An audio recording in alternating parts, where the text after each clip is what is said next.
I'm sure you're aware of this recent Donald Trump speech where he talked about a bloodbath. Oh God, yeah. And what the actual phrase was. But see if you can find that, Jamie, because it's actually important to highlight how not just inaccurate, but it's just deceptive the media was in their depiction of what he said, and that they are taking this quote out of context and trying. All right, so this clip is called "Joe, I'm Not Married to My Opinion, Rogan." So now this is gonna be a 6-minute long clip, and I'm gonna try to break it down and or react to it. So Joe here is gonna start out by saying that I can't believe that Trump, the news, they're taking him out of context again, lying about him. Pretty much fake news. Blah blah blah.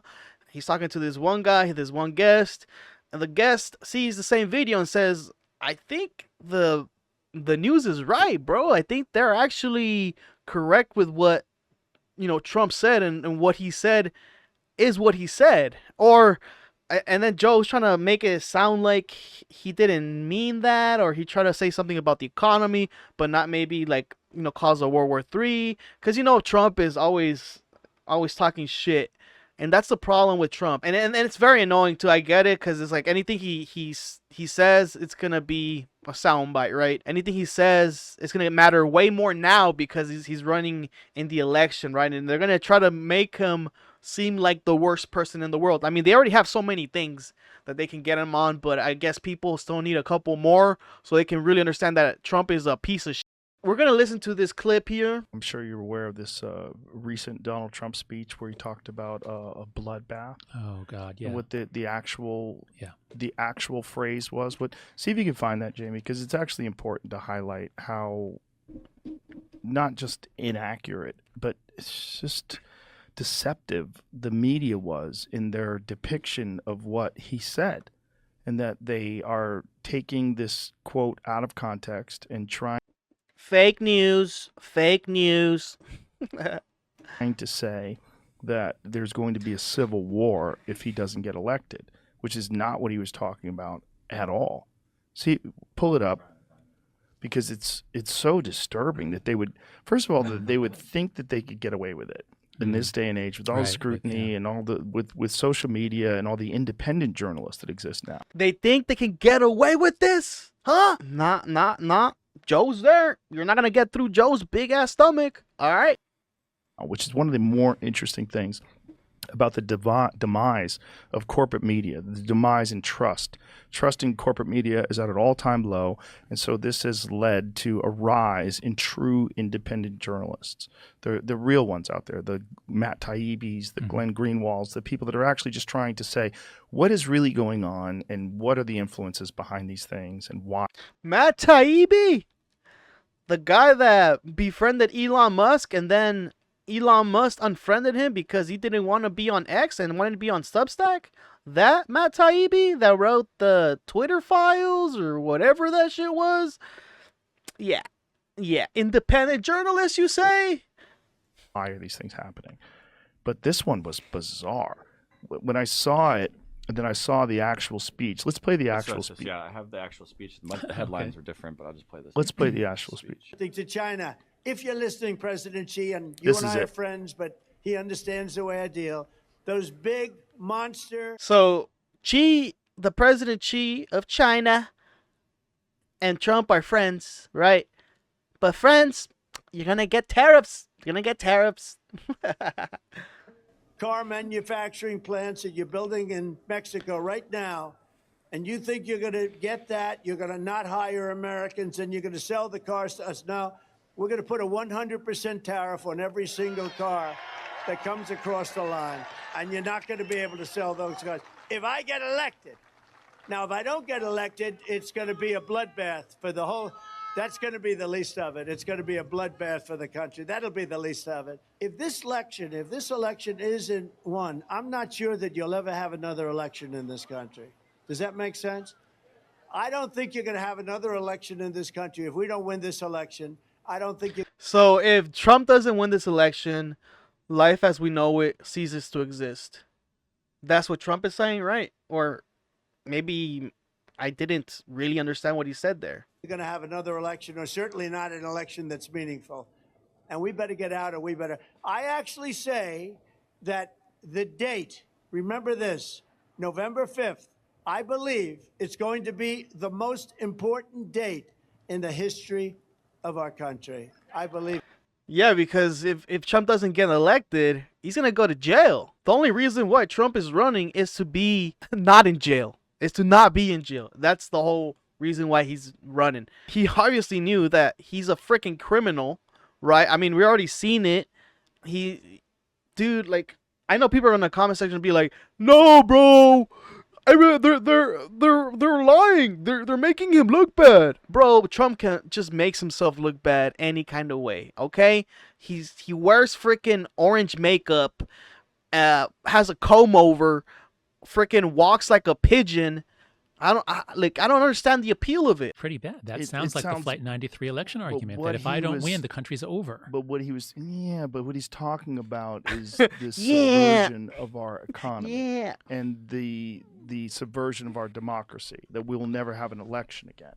I don't think he's saying that it'll be a bloodbath in terms of a civil war. He's saying that the economy is going to be destroyed. There was no. I was listening for that. So Rogan is saying here, if he doesn't get elected, the car manufacturing is going to make the economy crash, because if we still have Biden, which we had for 4 years already, and I don't feel like shit's crumbling. So I think we're going to be good, guys. I think we're going to be good. But this is, obviously just exaggeration. I was thinking maybe he meant it as a metaphor. Speech. I didn't hear any. I mean, the bloodbath is. It's an unfortunate term, but what he's not. I don't think he's saying it's a civil war. It's unfortunate. The word he used is unfortunate. It sounded to me like he was. It sounded to me like, if he doesn't win, there will be violence.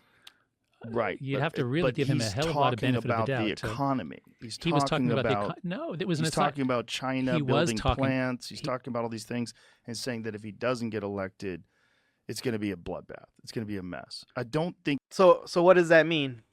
If he's not president, it's going to be bad, right? I think he would elaborate on that if he was saying there'll be violence. I don't think that's what he's saying. I think he's saying destruction of our economy, the destruction of our. He makes a lot of asides. So he was talking about the economy. That's true. And then he said, if I'm not elected, and then he makes an aside about what would happen to the country if he. So look, we might disagree on this. We surely disagree on our priors. It's surely the wrong way to say it. Surely. We both agree on that. Yeah. It's an unfortunate term to use. For him to, yes, that's right. But it doesn't sound to me as though the media took that one out of context. I just rewatched the longer video in closed captioning. It cut it off. The video we watched cuts it off right after he says bloodbath. And it does continue to sort of say let's see. Oh, so there's more evidence on what he said. There's more context, you say, Jamie? Let's hear the context, Jamie. Pull that shit up. It's going to be a bloodbath for the whole. That's going to be the least of it. It's going to be a bloodbath for the country. That'll be the least of it. But they're not going to sell those cars. They're building massive factories. A friend of mine, all he does is build car manufacturing. Okay, so he's back on the economy. Yeah, he was talking about But but the aside was not about the economy. The aside was him making one of these typical asides about how important he is. That is true. Trump is the most important man in the world, and his supporters think the same thing. That's what it is. And I know people are gonna be like, "Of course he is, bro. He's the greatest person in the world." I know you guys are gonna do that. I bet you guys are gonna do that. All right, Joe, I think we're not going to settle this. Yeah. I think, look, I do agree that the media, as a progressive left-leaning institution like universities, has violated its duty many times to the truth and thereby lost the trust of much of the country. Most of the people who work in these industries, I think, are wonderful and are trying to do a good job. But the net effect, and this is my point about structural stupidity, during our culture war, institutions that have had very little viewpoint diversity have been subject to hijacking by those with a political agenda. So I agree with you about that, although I disagree with you about what that comment from Donald Trump meant. It sounded to me like it was not taken out of context. Well, he was talking. Wow, a freaking guest that does not bend the knee to good old Rogan here on trying to give him a little bit of a boost on what he's talking about, because clearly this is not the freaking clip. Joe is just utterly just wrong in his assessment in this. I mean, obviously now he's much more of a right-wing type of guy, and he sees that Trump is his guy to win, right? More than Biden, because he's 3 years older than him, right? That's what it might be. I don't know, but this is good. This is a good thing to see from a guest, like not freaking just taking it and keep trucking, right? That's good. That's good to see some pushback. Talking about the economy though. Before, Specifically, yeah, I know, but in the aside, even he wasn't. in the aside, he elaborates in the aside about the economy. No, he just makes his aside about the bloodbath. But that's the least of our problems. Now back to what I was saying about the economy. All right, look, we're not going to settle this one. It's a terrible term. It's a very unfortunate term. If he said it would be a disaster instead of a bloodbath, that would have been the better term to use. That would have been a reasonable thing to say. But he's filled with hyperbole. I mean, he's trying to excite people about the idea. You're right. Words matter when you're a presidential candidate. They do. You do. You're right. But no argument there, and no, I'm in no way saying that was the correct thing to say. But the way they phrased it, the way they just tried to make it seem like that was the only thing that he was talking about. Okay, I'm just not going to say anything else on this. I get it. Look, I know people are going to be saying the same thing on the comments. I already feel it. I feel the keys typing. Rewatch the clip, Joe. Like, maybe it's freaking Trump's fault for being too hyperbole, right? And being too excited about a bloodbath. Oh, how exciting, a bloodbath is coming. Or, no, there's a bloodbath coming. If Trump wins, well, we're actually good. If Trump wins, there won't be a bloodbath. Right. There won't be one, because Trump will save TikTok and he'll save the bloodbath until the next 4 years, until we get a Republican president or a Democrat president, whatever it may be. But hopefully we miss the bloodbath, because I feel like when Trump was in office, we got the bloodbath in by the whole Corona thing, right?